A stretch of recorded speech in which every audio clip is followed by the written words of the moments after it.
Every Sunday for the last few months, I've put out a review that covers something Atari related. And it's been a lot of fun doing that for all of you. And the views, well, they've been steadily going up, which, again, I'm excited for. Growing the channel has been a huge part of my life for the last year, and having the opportunity to grow it like it has, well, it's just been cool. But a week has finally arrived where I don't have a review ready. I haven't been playing many games this week because I've been busy with work and family, back to school, all the BS you hear from adults. And I try to take my time with the reviews. I want to really experience all that I can with these games and give an honest and complete take. I don't want to push one out the door just because it's time to put one out. But I also don't want to miss this upload either. So what can we review on this channel? Well, I was thinking, what if we take a look at what it's been like being an Atari fan for the last 12 months and compare it to what it's been like in the past? Yeah, that's a passable review, right? I don't know, probably not, but hey, it's my channel and I guess this is what we're doing. So let's see what my experience of being a hardcore Atari fan has been like so far this year.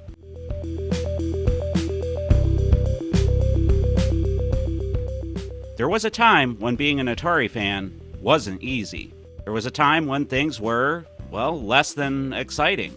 Atari had gone through many changes over the years. It was a success with Warner, and really created the video game industry for all intents and purposes. Now you can say other companies, like Nintendo, perfected the industry, but I don't think you can argue that Atari was the company that created it and brought home consoles to the masses, at least in the most successful manner and for the first time. After Warner sold off Atari, it tried hard to remain relevant and profitable, but things were different. There were still fans of Atari and still people who loved what they were doing, but video games and software felt like an afterthought for the company. So the fans suffered through the dark times where Atari was just a brand and a name. The name was used to help lesser companies receive recognition in the industry. People might not know what an infogrames is, but they should recognize Atari, and for those companies it would hopefully increase sales and make getting taken seriously easier. Most of us had given up on Atari ever making a true comeback. The company that we grew up with and loved was more akin to a zombie now, a shambling corpse of its former self being kept alive with greed and desperation. Sure, we occasionally got a 2600 collection here and there, maybe a flashback console or two during this time, and we did get a few re-releases of games and upgrades to games, but the company named Atari seemed to be focused on releasing AAA titles that were, well, mostly middling, I guess. The community really kept the spirit of Atari alive during these times and gave us what we truly wanted. And that was new 2600 games, new 5200 and 7800 games, homebrew for the computers, stuff like that. Places like Atari Age, Video 61, and completely independent programmers gave us the products and games we really wanted to see, while Atari put out stuff like Driver 3. Now that's not to say we didn't get anything good during these times, but most of it just didn't feel like stuff I'd associate with Atari. And that's how things were until recently. Something changed a few years back and Atari started to take notice of its true fan base. Now it probably has more to do with restructuring and the company changing hands once again, but around the time of the Atari VCS being announced and released, and the Atari 50th being released, that we could start to take notice of this change. We had a console that bared the Atari name for the first time since the Jaguar. And even though people were rightfully skeptical of the Atari VCS, I have to say that they did deliver. And playing the VCS 800 has been a cool experience for me as an Atari fan. I'm not interested in most modern games. I don't want to download update after update and deal with all the hoops and DLC just to play the new stuff. But I do still have an interest in what Atari and the VCS 800 gave me. And that's a platform to play their new stuff on, while experiencing a select few indie games. But I think I personally took notice of a change in Atari when the 50th collection was released. If I'm honest, it took me a while to come around to that 50th collection. I've purchased ROM compilations in the past from Atari, and I didn't think this collection was going to be anything different. But boy was I wrong. Atari, alongside developer Digital Eclipse, didn't just put out a collection of ROMs. They put out a digital documentary with incredible interviews, rare advertising and art pieces, and of course, a huge variety of games spanning from Pong all the way to the Atari Jaguar. This release felt different. It felt like a lot of love and care went into the package, like somebody inside the company actually cared about what we all love from Atari and have loved for a long time. And Atari continues to iterate and improve on the Atari 50th collection with free updates and now a true DLC. And the game has been released everywhere too, from the Xbox and Switch to the VCS 800 that I own, and even in the form of its own handhelds and a true stand-up arcade machine, which is pretty cool. But Atari wasn't done leaning into its past, and we started to get updated games and new versions of their classics. We got smart updates to favorites like Asteroids, Centipede, Lunar Lander, Berserk, Yours Revenge, and even lesser-known stuff like Quantum. We started to see more licensed products that felt less throwaway than what we've been used to. Again, there's been handhelds with ROMs on them that we actually want to play, and plug-and-play units that have more than just the same tired 2600 ROMs on them. Heck, we even have a mini version of their popular 8-bit line of computers.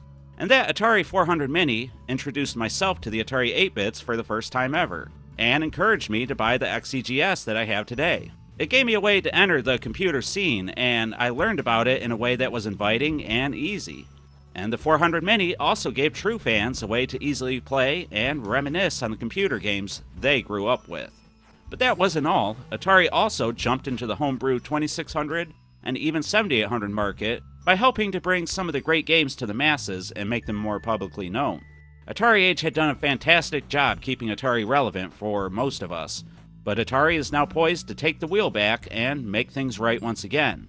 They started re-releasing some of our all-time favorites in different collector packages, and even if some of them were misses, it was mostly a gesture of good faith for Atari to the collector community. Now, I do have to point out some negatives here, especially the long wait times for pre-orders, the botched XP collector cartridges that costed people a smooth $1,000 for the whole set, and then receiving something that, well, didn't really work at all, and some of the products are questionable to say the least. But in my opinion, the positives outweighed the negative. And it was great seeing new releases and ways to play canceled games like Save Mary. We also got new games like Mr. Run and Jump. We were getting a lot to be excited about, and that had not been the case from Atari for a very long time. But I think the thing that cemented the return of Atari to their community and fans was the announcement and quick release of the 2600 Plus. Finally, we had an easy way to experience the 2600, and more importantly, the 7800 on modern televisions and displays. And we didn't have to wait years for it to release. They announced it, and a few months later, it was on Amazon shelves. Or Amazon website? Whatever. Now, things still aren't perfect with the 2600 Plus, as we're still waiting on official firmwares that doesn't require us to visit websites like Atari Age. But compatibility with the system is good, and we have a place to stick all these new cartridges that we're buying. And the announcement of the 7800 Plus can only be a positive in my eyes. It's helping to get people interested in the Atari Plus line of consoles, which will only get us more games that will be compatible with these consoles. And that's what most fans want. More games. More fun. More stuff from Atari. There's a ton more I could talk about because there have been a ton of products that have been released. They have found an effective and consistent way to drain my wallet as a fan of their style of games. But it wasn't always like this. There was long periods of time where we had nothing to look forward to. We could only stare longingly at the past, thinking and dreaming of times that were no longer here. We didn't see much of a future for our hobby, outside of the ones we made for ourselves. There's a lot of reasons to get mad at Atari and what they're doing, but I think we're a damn sight better off than we were 5 years ago. Heck, even 10 to 20 years ago. And if I'm honest, well, us Atari fans know that this isn't gonna last forever. Everything has an end. The good times don't stay around. We've watched our brand of video games and our hobby fade away. Atari fans know change better than any other group of gamers, I think.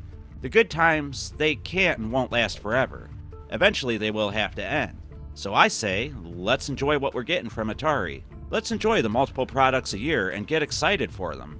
There's nothing wrong with getting pumped for the 7800 Plus. There's nothing wrong with seeing the new Bob Day Crescenzo game and wanting to jump up and down like a kid in excitement for it. There's nothing wrong with buying that cool new licensed Atari handheld, that mini arcade cabinet, or a copy of Mr. Run and Jump and Berserk Enhanced.